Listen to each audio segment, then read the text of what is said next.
Good morning. We're continuing our study of Hebrews chapter 11, the Hall of Faith.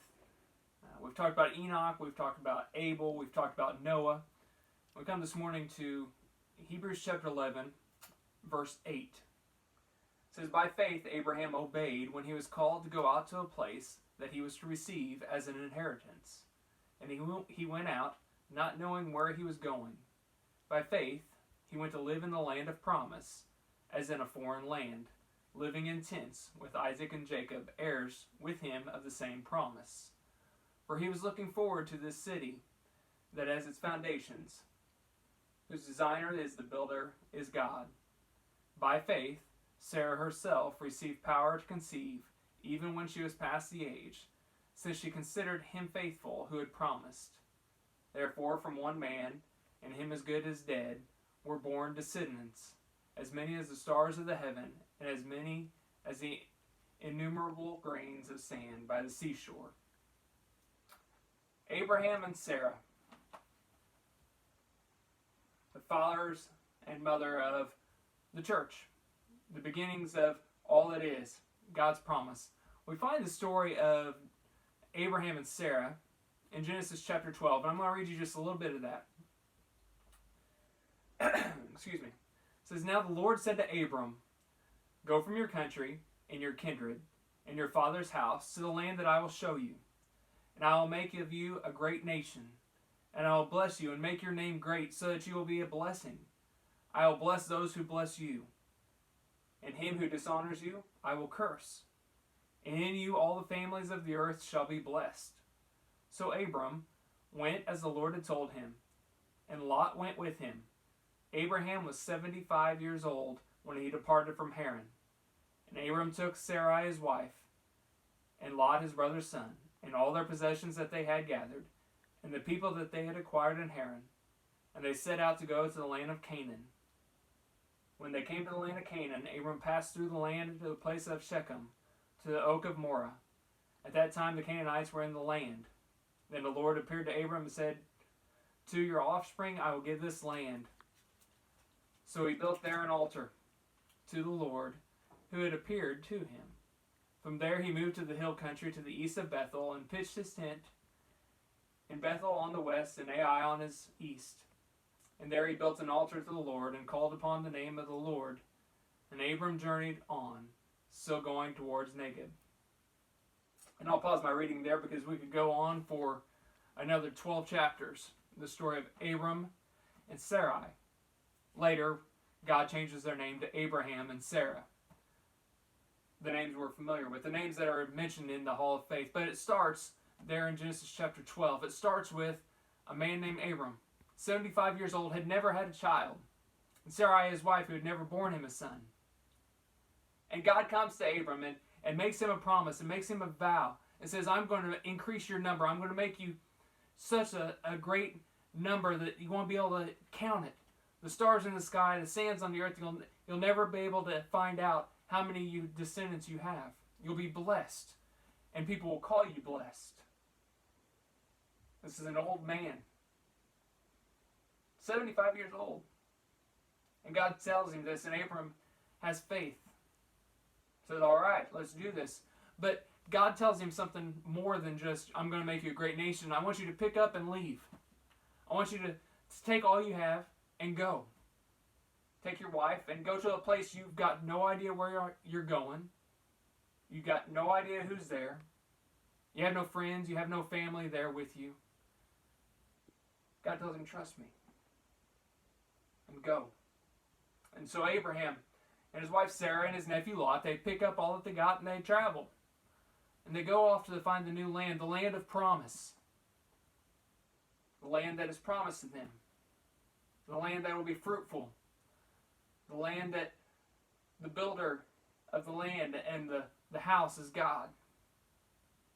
And Abraham and Sarah, they go with Lot. And then before long they separate their ways. Lot goes one way and Abraham and Sarah keep journeying. Lot runs into some issues there in a place called Sodom and Gomorrah. But that's another sermon in itself. Abraham and Sarah go on their way and they run into issues time and time again. Abraham lies. He deceives leaders of nations, but yet God still blesses him. God still keeps his promise with him, even though he's fallen short, even though he's made mistakes, even though he and his wife fall. And finally they reach the point to where Sarah says to Abraham, says, I'm well beyond my years. Maybe the promise of offspring isn't for me. Why don't you go sleep with my maidservant, Hagar? Maybe that's how you're going to have a kid. If God tells you to do something and that he's going to do something, trust God. He's got it planned. Our plans fail. God's don't. When we try to step in and make a difference, issues happen. Rely on God. They should have done that, but they didn't. And Abram took Hagar to bed. And she bore him a son, Ishmael. Now, Ishmael wasn't the son of promise that God had given him. That wasn't where it was supposed to start. And God reminded Abram of that. And they made a covenant, God and Abraham, and that's when God changed the name of Abram to Abraham and Sarai to Sarah. And he said, you're going to have a child. And Abraham looked at God and said, I'm going to have a kid when I'm 100 years old? Because that's where he's at now. He's 99 and he says, I'm going to have a kid at 100? And, Sarah's going to have a kid at 90?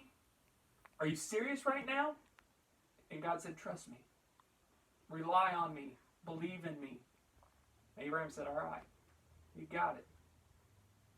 After a great deal of time, when Abraham was 100 years old and Sarah was 90, they had Isaac. And the rest, they say, is history. But there's two main points I want to point out from the story of Abraham and Sarah and why they're listed in the Hall of Faith.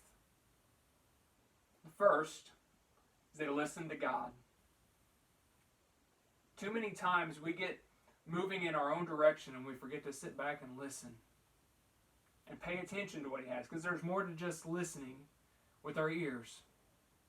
We listen with our actions. We pay attention to what's being said. You can tell me something 10 times, it doesn't mean I'm going to hear it 10 times. More than likely you'll say it 9 times and I'll hear it on the 10th time.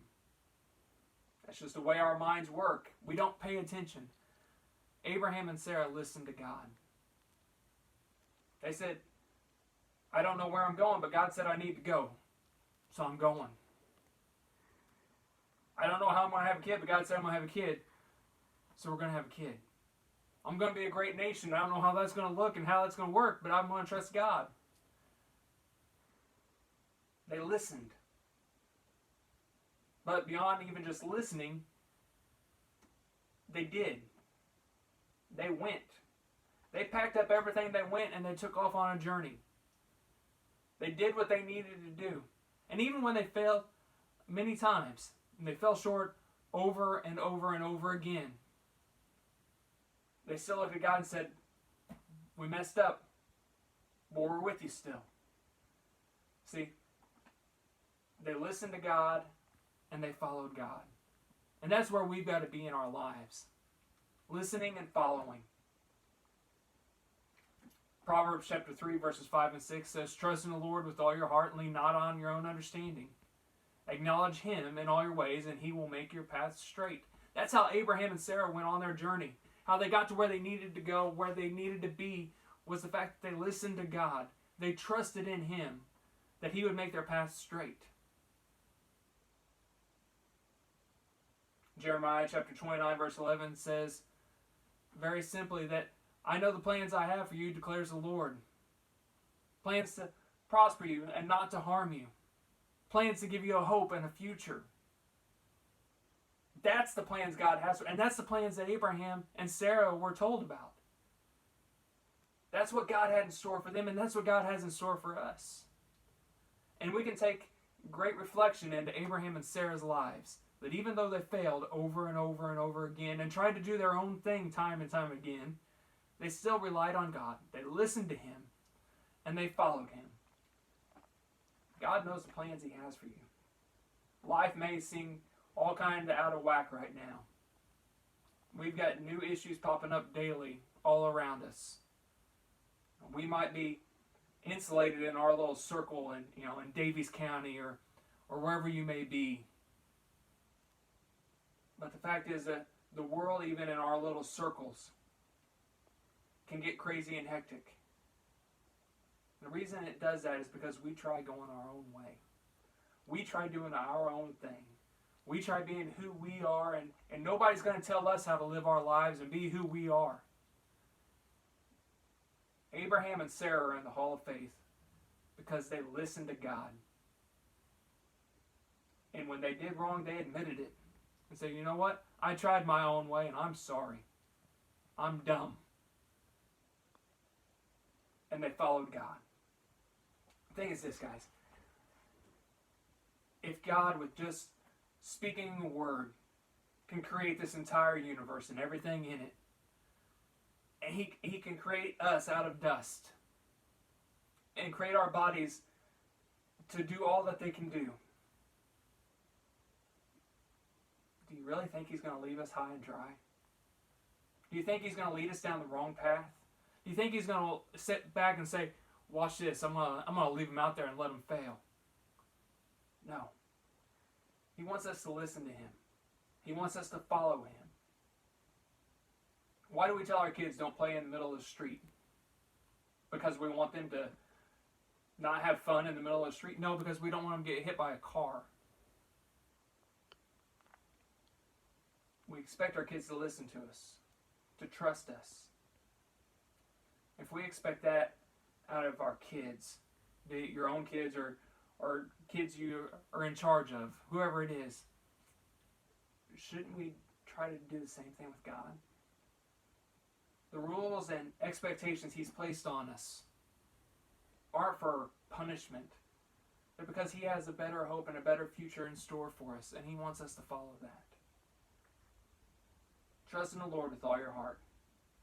Forget what you think you know, because you don't know squat. But the creator of this universe has a plan for you. Listen to him and follow him. I hope you have a great week, and we'll see you again next week.